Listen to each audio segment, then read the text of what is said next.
Papear com Rogério Tosta, jornalismo político e religioso. Produção Tosta Comunicação. Olá, meus amigos. Estou aqui para falar para vocês sobre a eleição da presidência da Câmara que vai ocorrer nesta sexta-feira, dia 16 de dezembro, a partir das 11 horas da manhã, quando a Câmara realiza uma sessão onde vão entrar várias coisas na pauta, mas uma delas, numa das duas sessões que vão ocorrer a partir das 11 horas, será a eleição da presidência da Câmara. Para esta eleição, devem disputar, dois vereadores, o vereador Gil Magno, do Cidadania, e o vereador Fred Procópio, do PL.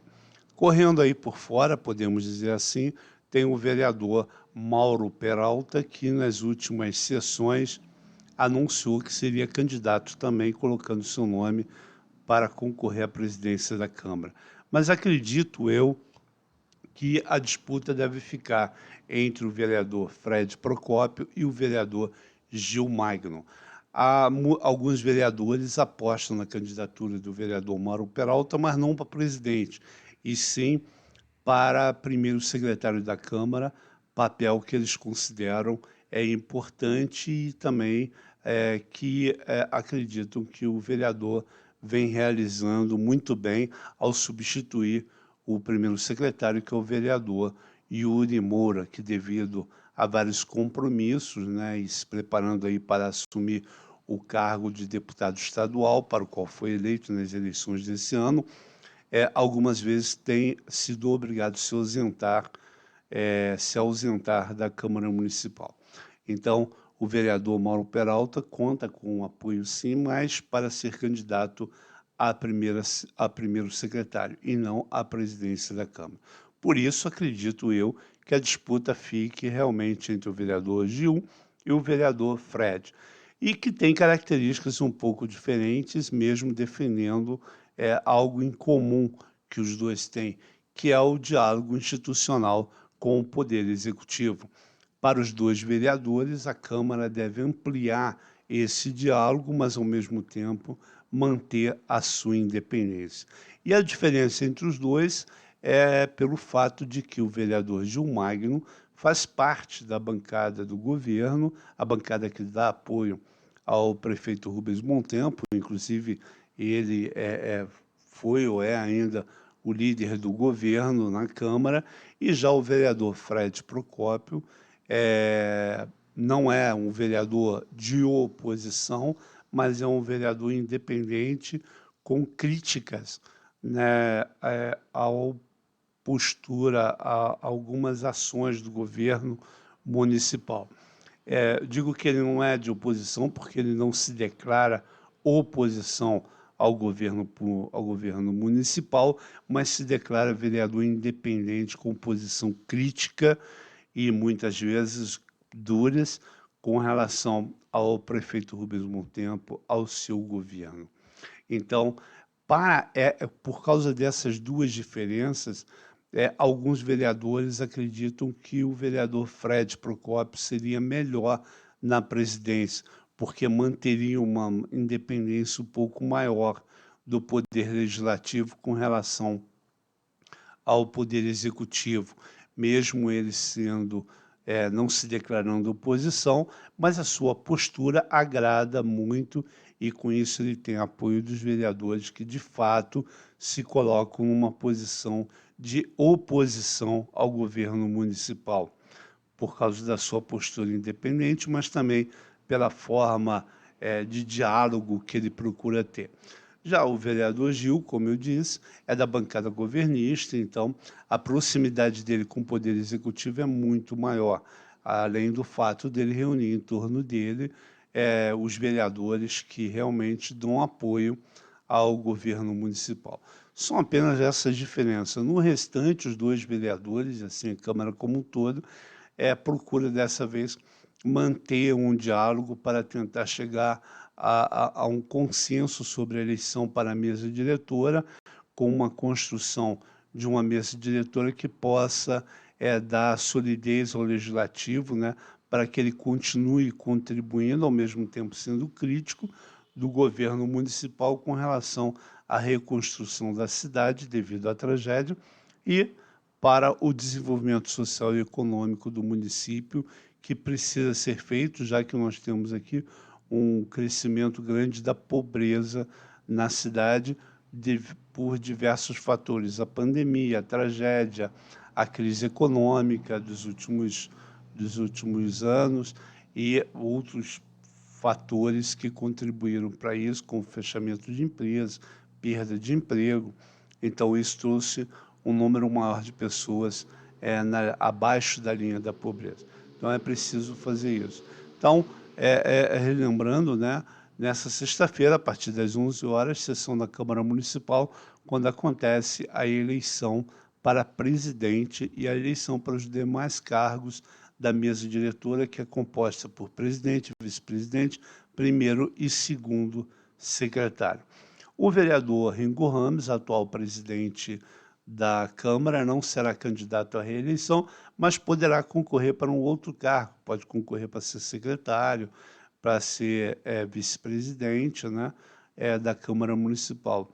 Ele optou por não concorrer, primeiro por acreditar na alternância de poder. Então, ele manteve essa postura da alternância de poder e também porque a lei orgânica do município não prevê a reeleição do presidente da Câmara, mas ela também não tem nenhum artigo, nenhuma determinação que isso é proibido. Então, ele poderia ser candidato, mas possivelmente enfrentaria aí uma oposição política, uma pressão que poderia até levar a uma disputa judicial para que ele se mantesse no poder. E aí, é lógico, como um homem de diálogo, um homem de bom senso, o vereador Ringo Ramos preferiu, então, manter a primeira postura, que é defender a alternância de poder, permitindo que outros vereadores pudessem se candidatar a presidente da Câmara. É importante ressaltar que essa é a primeira vez nas últimas 3 ou 4 legislaturas que há uma disputa interna da Câmara sem envolvimento externo direto. Nas outras legislaturas ocorreu muita interferência e isso causou prejuízo grave à Câmara Municipal. Hoje não, hoje essa disputa está interna, discussões entre os vereadores. É lógico, a bancada do governo conversa com o prefeito para saber qual é a melhor opção, mas sem grandes interferências, sem grandes disputas. O que há realmente é uma disputa interna e uma conversa.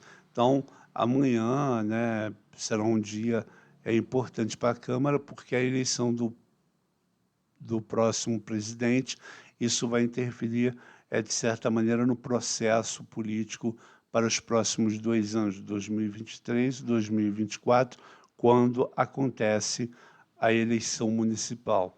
E aí nós teremos aí uma disputa realmente grande no município. Então, essa é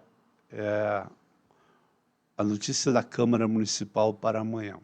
E eu gostaria de lembrar, utilizando um pequeno momento aqui, que nós estamos fazendo aí 10 meses da tragédia de 15 de fevereiro desse ano, quando nós tivemos aí um número grande de mortos e um número maior ainda de pessoas desabrigadas, pessoas que estão com suas casas interditadas, e precisamos continuar ainda nessa luta, nessa esperança de que as coisas vão melhorar.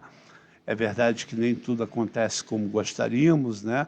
Como vítimas, gostaríamos que as coisas fossem rápidas, mas as coisas, os processos acabam sendo lentos e não atendendo realmente aquilo que desejamos. As últimas chuvas que ocorreram em Petrópolis mostrou que a cidade ainda não está preparada para grandes temporais, e isso preocupa, assusta, nos coloca com medo, mas temos que ter a esperança aí de melhorar e fazermos a nossa parte para evitar aí as áreas de risco. Sei que é muito difícil, principalmente para quem tem sua casa interditada ou para quem está numa área de risco, onde pode ocorrer qualquer coisa. Posso falar isso porque, como muitos sabem, estou na mesma situação com uma casa interditada e numa área que não era de risco, hoje é de risco. Então a gente fica temeroso, assustado, mas ao mesmo tempo precisamos ter esperança de que as coisas vão se acertar, serão corrigidas, serão melhoradas, mas é importante que a gente continue cobrando dos órgãos públicos, da Prefeitura, do Governo do Estado, do Governo Federal, os recursos e as obras necessárias para garantir a segurança da população e a nossa segurança, nós que sofremos na pele a tragédia de 15 de fevereiro.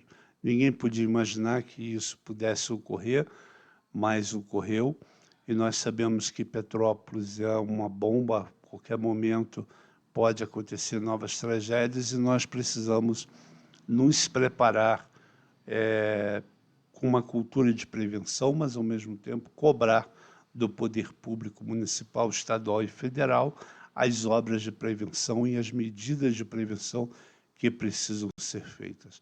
No mais, um abraço a todos e até o próximo encontro. No site Tosta Comunicação, você ouve todos os episódios de Papear e também nas plataformas de podcast de sua preferência, como o Spotify e a Google Podcast.